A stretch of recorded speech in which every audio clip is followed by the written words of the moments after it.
జనసేన అధినేత పవన్ కళ్యాణ్ ను పిఠాపురంలో అత్యధిక మెజార్టీతో గెలిపించాలని వైసీపీ సీనియర్ నాయకులు ముద్రగడ పద్మనాభం కూతురు ఒక ప్రకటన విడుదల చేశారు. ముద్రగడ పద్మనాభం కూతురు పవన్ కళ్యాణ్ కు అనుకూలంగా వీడియోలు వదులుతుండడంతో వైసీపీ వర్గాల్లో టెన్షన్ మొదలైంది. ఇది ఏ మలుపు తిరుగుతుందో వేచి చూడాలి. నేను క్రాంతి బార్లిపొడి. మొన్న నా వీడియోకి మీ స్పందన నాకు కొండంత ధైర్యాన్ని ఇచ్చింది.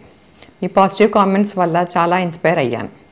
పవన్ కళ్యాణ్ గారు మన పిఠాపురం నుండి పోటీ చేయడం మన అదృష్టం. ఒక పార్టీ అధ్యక్షుడు పోటీ చేసే నియోజకవర్గం చాలా బాగా అభివృద్ధి చెందుతుంది. పవన్ కళ్యాణ్ గారు మన పిఠాపురాన్ని బాగా డెవలప్ చేస్తారన్న నమ్మకం నాకుంది.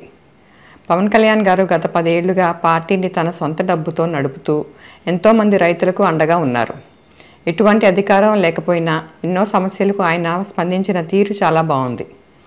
అలాంటి నాయకులకి అధికారం వస్తే అసెంబ్లీలోకి అడుగు పెడితే ఎలా ఉంటుందో ఊహించుకోండి. పాజిటివ్ పాలిటిక్స్ చేసే పవన్ కళ్యాణ్ గారిని మనమందరం బాగా అండగా నిలబడి భారీ మెజారిటీతో గెలిపించి అసెంబ్లీకి పంపుదాం.